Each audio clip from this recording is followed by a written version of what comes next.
Hello friends, कैसे हैं सभी। आज हम करने वाले हैं सीटेट के प्रीवियस ईयर क्वेश्चन और सीडीपी के प्रश्नोत्तर अभी हम करने वाले हैं। इससे पहले बहुत सारे वीडियोस अपलोड हो चुके हैं चैनल में। यदि आप भी सीटेट जुलाई 2025 की तैयारी कर रहे हैं तो चैनल से जरूर जुड़ जाएं और चैनल को सब्सक्राइब कर ले। शुरू करते हैं आज का वीडियो। हमारा प्रश्न है, केंद्रीय माध्यमिक शिक्षा बोर्ड यानी कि सीबीएसई द्वारा अपनाए गए प्रगतिशील शिक्षा के प्रतिमान में बच्चों का समाजीकरण जिस प्रकार से किया जाता है उससे अपेक्षा की जा सकती है। तो देखिए, जो सीबीएसई द्वारा अपनाया गया प्रगतिशील शिक्षा के प्रतिमान में जो है बच्चों के समाजीकरण जो है किस प्रकार किया जाता है, तो आपके ऑप्शन देखिए। वे समय नष्ट करने वाली सामाजिक आदतों प्रकृति का त्याग करें तथा सीखे कि किस प्रकार अच्छी श्रेणियां पाई जाती है। देखिए, ग्रेड्स के लिए जो है नहीं पढ़ना होता है तो ये गलत हो जाएगा आपका।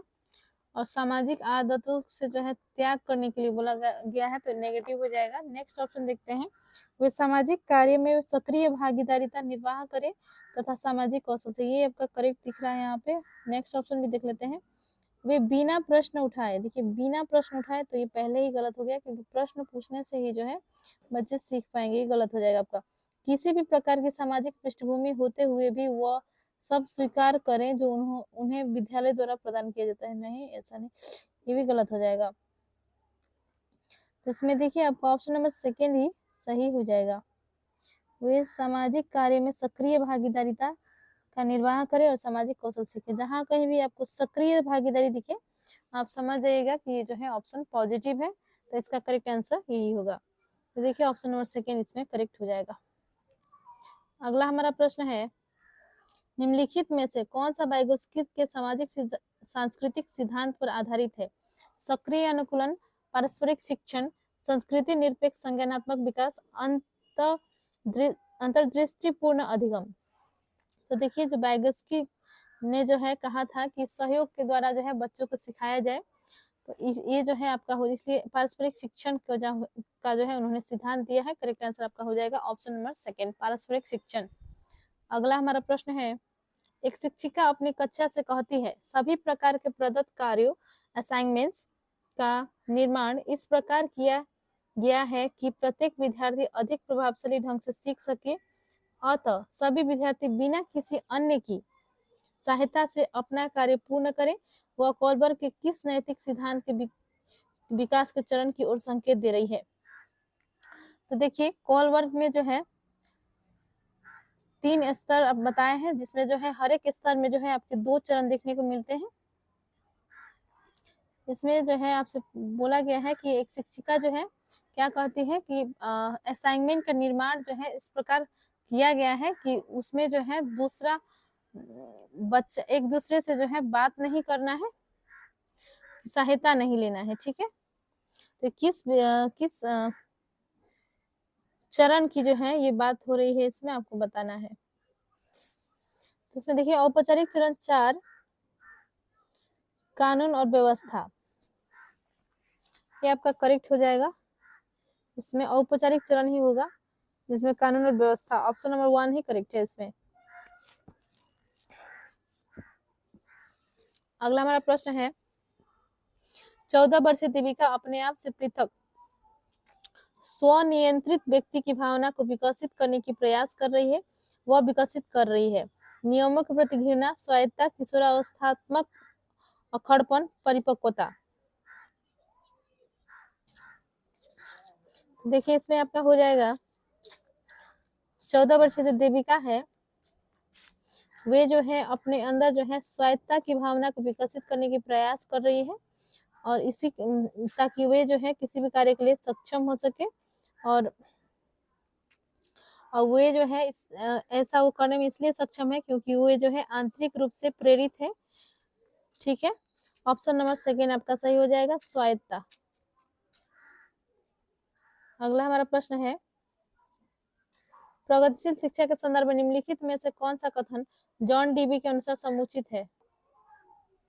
विद्यार्थियों को स्वयं ही सामाजिक समस्याओं को सुलझाने में सक्षम होना चाहिए। जिज्ञासा विद्यार्थियों के स्वभाव में अंतर्निहित नहीं है, अपितु इसका आकर्षण संवर्धन करना चाहिए। कक्षा में विद्यार्थियों का निरीक्षण करना चाहिए, न कि सुनना चाहिए। तो इसमें देखिए प्रगतिशील शिक्षा के बारे में जो है जॉन डीवी का क्या राय था, तो इसमें देखिए आपका हो जाएगा विद्यार्थियों को जो है स्वयं ही सामाजिक समस्याओं को सुलझाने में सक्षम होना चाहिए। ऑप्शन नंबर सेकेंड आपका इसमें करेक्ट हो जाएगा। अगला हमारा क्वेश्चन है भाषा अवबोधन से संबद्ध विकार है, तो देखिए आपका ऑप्शन है चलाघात, एप्रेक्सिया, पठन वैकल्य, डिस्लेक्सिया, वाक संबंध रोग, एस्पिक्सिया, भाषाघात, अफेजिया। तो देखिए भाषा अवबोधन से जो संबंध विकार है ये है आपका भाषाघात यानी कि अफेजिया। ऑप्शन नंबर 4 आपका इसमें करेक्ट हो जाएगा। आप इंग्लिश में भी याद रखिएगा, कभी कभी इंग्लिश में भी ऑप्शन जो है दे दिया जाता है। नेक्स्ट क्वेश्चन है हमारा निम्नलिखित में से कौन सा आलोचनात्मक दृष्टिकोण बहुबुद्धि सिद्धांत थ्योरी ऑफ मल्टीपल इंटेलिजेंस से संबद्ध नहीं है। तो देखिए क्वेश्चन ध्यान से पढ़िए, नहीं है बताया, नहीं है वो बताना है आपको। यह शोधाधारित नहीं है, विभिन्न बुद्धियां भिन्न भिन्न विद्यार्थियों के लिए भिन्न पद्धतियों की मांग करती है, प्रतिभाशाली विद्यार्थी प्राय एक क्षेत्र में ही अपनी विशेषता प्रदर्शित करते हैं, इसका कोई अनुभवात्मक आधार नहीं है। तो देखिए जो बहुविधि सिद्धांत जो है इसके अनुसार से जो है ऑप्शन जो है इसमें ये शोधाधारित नहीं है, आपका करेक्ट है। विभिन्न बुद्धियां भिन्न भिन्न विद्यार्थियों के लिए भिन्न पद्धतियों को मांग करती है, ये भी सही है। प्रतिभाशाली विद्यार्थी एक क्षेत्र में ही अपनी विशेषता नहीं, ये देखिए एक क्षेत्र बताया गया है, तो ये आपका ऑप्शन गलत है, क्योंकि विभिन्न क्षेत्रों में जो है जो प्रतिभाशाली विद्यार्थी होते हैं वो अपनी विशेषता को जो है दर्शाते हैं यानी कि प्रदर्शित करते हैं। तो ये आपका ऑप्शन गलत है क्योंकि नहीं पूछा गया है, तो ऑप्शन नंबर 3 ही इसमें आपका करेक्ट हो जाएगा। अगला देखते हैं, बहुविधि सिद्धांत को वैध नहीं माना जा सकता क्योंकि विशिष्ट परीक्षणों के अभाव में भिन्न बुद्धियों का मापन संभव नहीं है, यह सभी 7 बुद्धियों के समान महत्व नहीं देता, यह केवल अब्राहम मैस्लो के जीवन भर के सुदृढ़ अनुभवात्मक अध्ययन पर आधारित है, तो नहीं, ये सर्वाधिक महत्वपूर्ण सामान्य बुद्धि जी के अनुकूल सुसंगत नहीं है, नहीं ये भी आपका गलत है। तो देखिए इसमें जो है आपका बहुविधि सिद्धांत में को जो है वैध इसलिए नहीं माना जाता क्योंकि इसमें जो है विशिष्ट परीक्षणों के अभाव में भिन्न बुद्धियों का मापन संभव नहीं है। ऑप्शन नंबर 1 आपका करेक्ट हो जाएगा। नेक्स्ट क्वेश्चन देखते हैं, कक्षा के विद्यार्थियों के वैयक्तिक विभेद, जो वैयक्तिक विभेद है इंडिविजुअल डिफरेंसेस है, ये जो है क्या है, तो देखिए लाभकारी नहीं है क्योंकि अध्यापकों को वैविध्यपूर्ण कक्षा को नियंत्रित करने की आवश्यकता है, नहीं,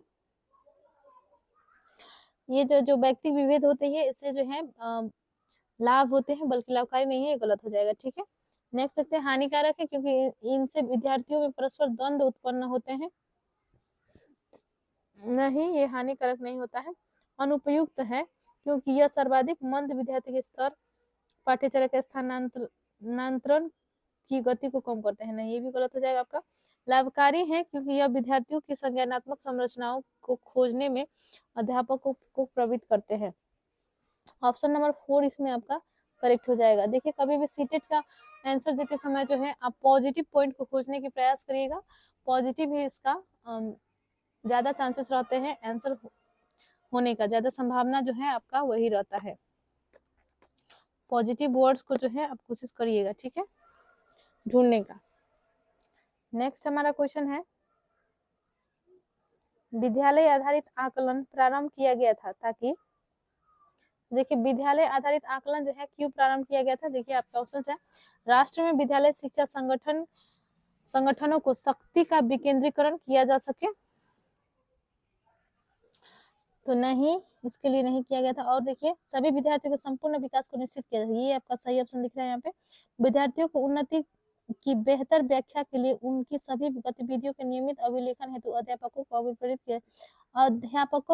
अभिप्रेरित करने के लिए नहीं, ये ऑप्शन गलत हो जाएगा। विद्यालय अपने क्षेत्र में विद्यमान अन्य विभिन्न विद्यालयों की तुलना में प्रतियोगिता द्वारा अपनी विशिष्टता को प्रदर्शन करने हेतु अभिप्रेरित हो सके, अन्य विद्यालयों की तुलना में, तो नहीं, तो विद्यालयों में ही कंपटीशन करने के लिए नहीं, ये भी गलत हो जाएगा आपका। तो ऑप्शन नंबर जो है इसमें सेकंड सही हो जाएगा। आकलन जो है विद्यालय आकलन विद्यालय आधारित आकलन जो है प्रारंभ करने के पीछे यही कारण था कि सभी विद्यार्थियों के संपूर्ण विकास को जो है सुनिश्चित किया जा सके। ऑप्शन नंबर आपका सेकंड हो जाएगा सही। अगला देखते हैं, निम्नलिखित में से कौन सा एक अन्य विकल्पों से संबद्ध नहीं है। आपके ऑप्शंस देखिए, प्रश्नोत्तर सत्रों को संगठित करना,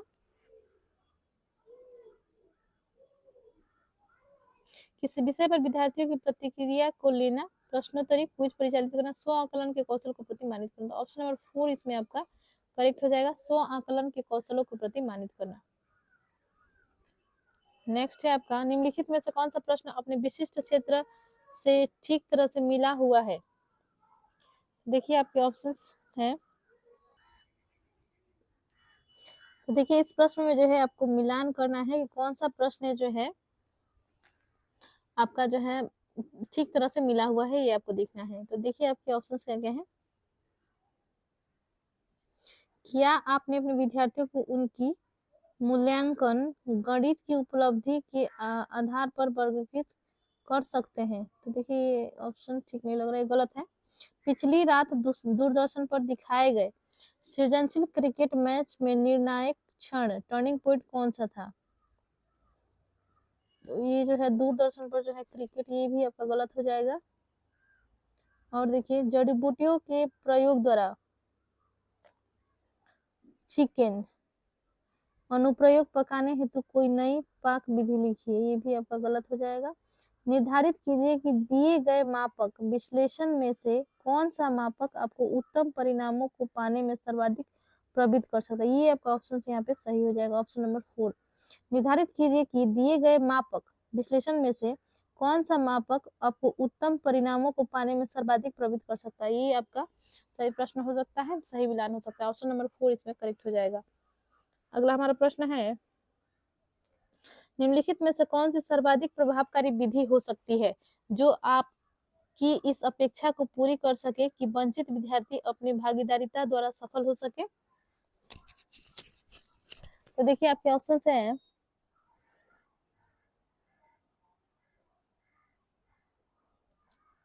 आप उनकी सफलता हेतु उनकी क्षमता में विश्वास को अभिव्यक्त करें, पढ़ाए जाने वाले विषय में आप अपनी रुचि विकसित कर सके,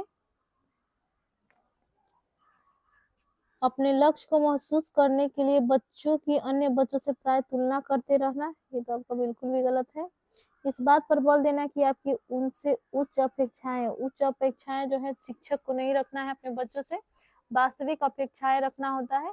बच्चे जो है जितना टैलेंट है उसी के अनुसार से जो है शिक्षक को अपने बच्चों से अपेक्षाएं रखना है, तभी जाकर जो है वो सही जो है दिशा में बढ़ पाते हैं, वरना उच्च अपेक्षा रखने से जो है उन पर बोझ सिलझ जाती है, वो आगे बढ़ने में सक्षम नहीं होते हैं, वो और परेशान हो जाते हैं। ठीक है, तो इसमें देखिए आपका सही ऑप्शन जो दिख रहा है, पढ़ाए जाने वाले विषय में आप अपनी रुचि विकसित, अपनी शिक्षक अपनी रुचि विकसित करेगा तो वंचित वर्ग थोड़े आगे बढ़ पाएंगे, ये गलत हो जाएगा आपका।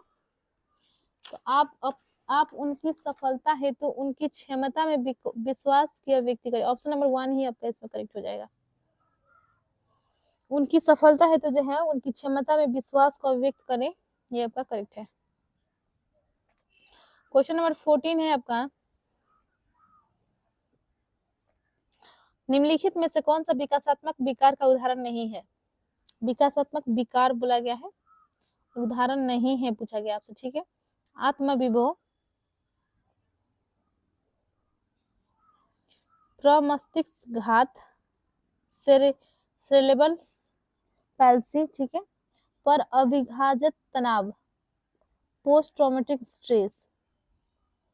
इसमें देखिए पूछा गया कि विकासात्मक विकार का उदाहरण नहीं है, तो नहीं जो है आपका यही हो जाएगा, पोस्ट ट्रॉमेटिक स्ट्रेस यानी पर अभिघातज तनाव, ऑप्शन नंबर 3 आपका सही है।